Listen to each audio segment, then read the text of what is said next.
I trained with Randy Savage. He had already been in the business, but we had trained together in Toledo, and we kind of clicked. And for a long time, the Sheik had Randy and I working his opening matches in all the towns. And we were the opening match because, you know, the opening match, in my opinion, and many other promoters' opinion, is the second most important match on the card because that sets the tone. If you have a first match that's not any good, it puts the people in a bad mood. And of course, your most important match is the main event.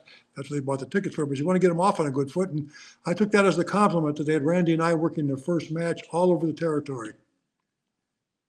What was his personality like at that time when he would have been at the top at the lower end of the card? Because we know as he got more towards the top and became a superstar, he was a little eccentric.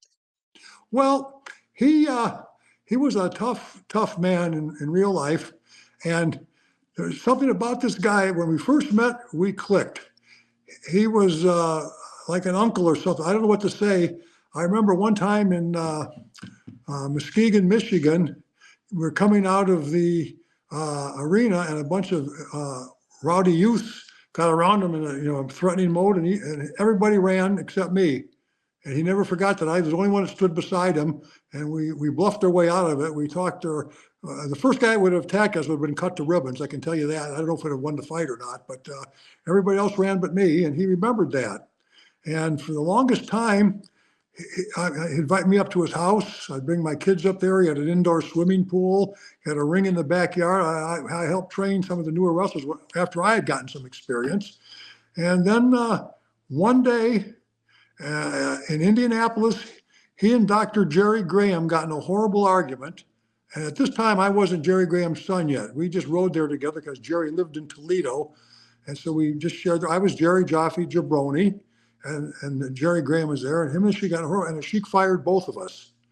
I guess I was guilt by association, and all my bookings were canceled, and I tried calling him to ask him what happened. He wouldn't come to the phone and talk to me.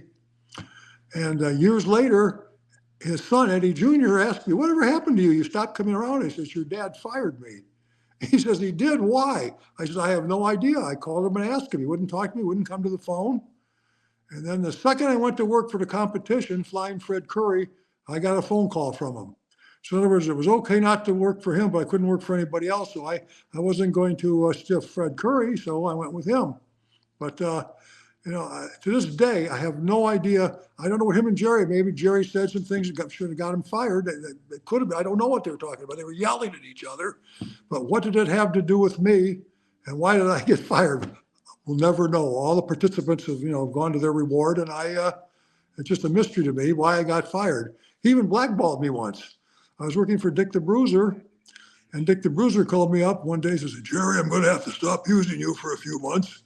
And I says, why? He says, well, I'm going to be doing some things with the Sheik in Indianapolis and Detroit. And he said, I can't use you as part of the price, but I'll bring you back and make it up to you.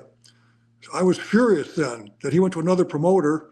But when it was over, Bruiser brought me back and made it up to me. So Bruiser's one of the best promoters I ever worked for. But that was something that the Sheik, why would he do that? I was just, at that time, I wasn't even Jerry Graham Jr. yet. I was just an undercard.